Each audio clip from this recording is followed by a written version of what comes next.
নমস্কার বন্ধুরা, welcome to ST unique sports. তো জাতীয় দলের খেলা দেখা মানে চোখ খারাপ হয়ে যাওয়া এবং মানালোর সঠিক পরিকল্পনা। কি সঠিক পরিকল্পনা মানালো আজকে করেছে, জাতীয় দল কীরকম খেলেছে সেই নিয়ে কথা বলার সাথে সাথে ট্রান্সফার নিউজ, ইস্ট বেঙ্গলের কিন্তু অনুশীলন আজ থেকে শুরু হলো, সেই সমস্ত বিষয় নিয়ে আপডেট শেয়ার করা রয়েছে এই ভিডিওতে। তাই ভিডিও শুরু করার আগে একটাই রিকোয়েস্ট, চ্যানেলে যারা প্রথমবারের জন্য এসেছো মনে করে চ্যানেলটাকে সাবস্ক্রাইব করে নিও। আর অসংখ্য ধন্যবাদ, আমাদের চ্যানেলে কিন্তু যেরকমভাবে তোমরা সাপোর্ট দেখাচ্ছ আমরা কিন্তু খুব কাছাকাছিতে রয়েছি 48,000-এর। তো অবশ্যই সবাই একটুখানি কমপ্লিট করে দিও। তো প্রথমে যদি আমরা কথা বলি আমাদের জাতীয় দল নিয়ে, তো জাতীয় দলের কিন্তু আজকে একটা ফ্রেন্ডলি ম্যাচ ছিল। তো ফ্রেন্ডলি ম্যাচ একদম ফ্রেন্ডলিভাবেই হয়েছে। আমরা প্রথমেই থাইল্যান্ডকে বলে দিয়েছিলাম ভাই ফ্রেন্ডলি ম্যাচ, বেশি গোল দিবি না, এরকম আমাদের একটা পরিকল্পনা ছিল। তো আজকে যেরকম খেলা হয়েছে আমি খেলা নিয়ে কিছু বলবো না, পরিকল্পনা নিয়েও কিছু বলবো না, কারণ ফ্রেন্ডলি ম্যাচ, তো ফ্রেন্ডলি ম্যাচে যে কিছু হতে পারে, সেখানে আমরা কোনো অ্যাটাকিং ভিডিও ছাড়াও নামতে পারি, আমরা কোনো রকম পরিকল্পনা ছাড়াও নামতে পারি, আমরা কোটার প্লেয়ারদের সুযোগ দিতে পারি। তো সেটাই কিন্তু আজকে মানালো করেছে এবং মানালোর সঠিক গেম প্ল্যানিং। মানালো সে মোটামুটি জাতীয় দলের কোচ থাকবে না, এবার তাকে সরাতে গেলে তো অনেক রকম চাপের ব্যাপার, সে ঠিকই করে নিয়েছে এমন দলকে খেলাবো, এমন রেজাল্ট করাবো যেখান থেকে আমাকে যেন বার করে দেওয়া হয়, আমি যেন বেরিয়ে যাই। আমি এফসি গোয়ার দায়িত্বে খুশি রয়েছি, ভালো টাকা পাচ্ছি, সঠিকভাবে নিজের নামকে ঠিক জায়গায় রাখতে পারছি। কেন জাতীয় দলে বেকার কাজ করব, যেখানে কোনো রকম সহযোগিতা পাই না, কোনো রকম ভালো ফেসিলিটি পাই না, কেউ কথা শোনে না, সবই পরিকল্পনা মাফিক চলে। তো সেই কারণে মানালোর এটা পরিকল্পনা, এটা হচ্ছে আসল কারণ। এবার কাকে সুযোগ দিয়েছে কাকে সুযোগ দেয়নি, কে কোন দলে খেলে, আমি সেসব নিয়ে কিছু বলবো না। তবু বলবো আমাদের গেম প্ল্যানিং কিছুটা হলেও, প্লেয়াররা তারা তো দেশের জার্সি গায়ে খেলছে, হোক না একটা ফ্রেন্ডলি ম্যাচ, প্রস্তুতি ম্যাচ, আর একটু তো ভালো খেলা দরকার। কত গোলে হেরেছি আমি সেটা দেখতে যাচ্ছি না, কিন্তু আমাদের খেলার ধরন কেন এরকম? আমি পুরো খেলাটা দেখতে পারিনি, আমি ওই মোটামুটি 62-64 মিনিটের পর থেকে খেলা দেখেছি, কারণ তার আগে আমি বাড়ি ফিরতেই পারিনি। আর খেলা দেখার জন্য নাকি 25 টাকা খরচা করতে হয়েছিল আজকে। ভাই কি অবস্থা, ফ্রেন্ডলি ম্যাচ দেখানো হচ্ছে সেটাও 25 টাকা খরচা করে, কিচ্ছু বলার নেই। তো খেলা দেখার ব্যবস্থা আমি কিছু করতে পারিনি, দুঃখিত। আশা করছি পরবর্তী সময় চেষ্টা করব। এবং আমি নিজেও খেলা দেখলাম, তারপর যাই হোক সাবস্ক্রিপশন নিতে হয়নি, আমি এমনি খেলা দেখতে পেয়েছি।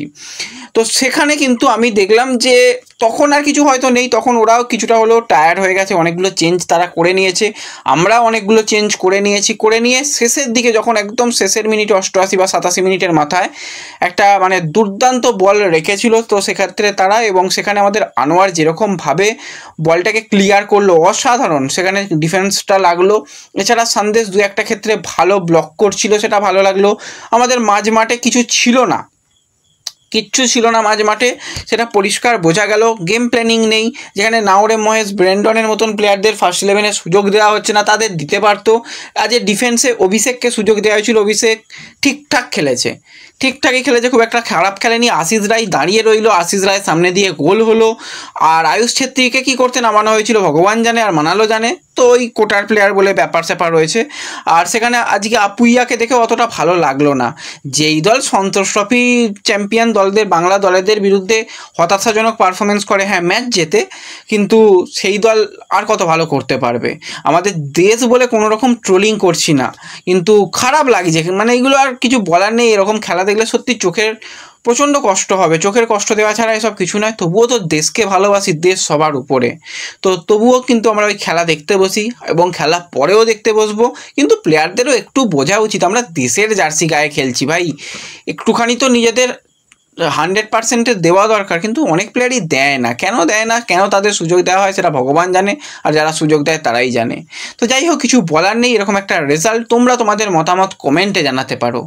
তো এরপর যদি আমরা একটুখানি ট্রান্সফার নিউজ নিয়েই কথা বলি, প্রথমেই একজন খুবই ট্যালেন্টেড প্লেয়ারকে নিয়ে কথা বলবো, সেটা হচ্ছে গাংতে, যাকে কিন্তু আমরা দেখেছিলাম আন্ডার-16 দলে, এবং সেখানে কিন্তু গাংতে যথেষ্ট ভালো করেছিল। বর্তমানে কিন্তু চেন্নাই এফসির রিজার্ভ টিমে যুক্ত ছিল, 19 বছর বয়সী এই অ্যাটাকার।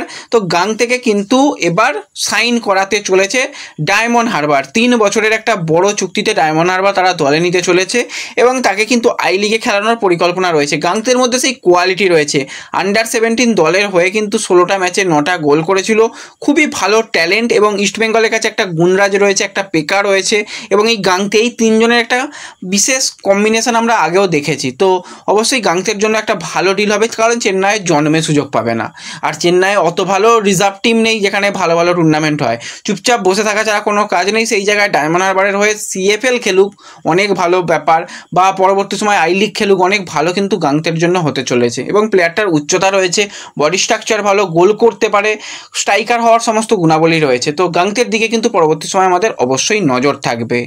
এবং এর সাথে সাথে কিন্তু একজন আমরা প্লেয়ারকে নিয়ে কথা বলবো, 25 বছর বয়সী মরক্কোর সেন্টার ফরওয়ার্ড বা সেকেন্ড স্ট্রাইকার পজিশনের প্লেয়ার ইউসুফ এল।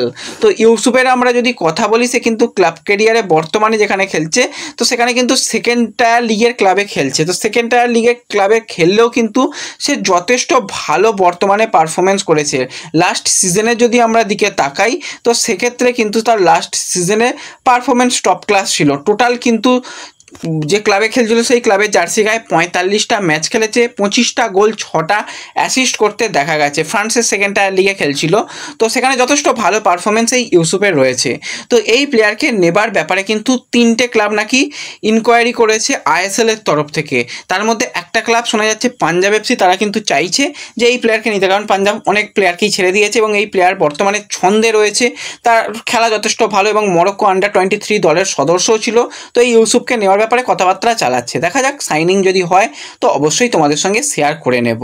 তো এরপর যদি আমরা একটুখানি ইস্টবেঙ্গলকে নিয়ে কথা বলি, তো ইস্টবেঙ্গলের রিজার্ভ টিম কিন্তু আজকে থেকেই CFL এর অনুশীলন শুরু করে দিল। সেখানে কিন্তু অনেক প্লেয়ার ছিল, এখনও অনেক প্লেয়ার থাকবে, মোটামুটি 20-22 জন তো প্লেয়ার ছিলই।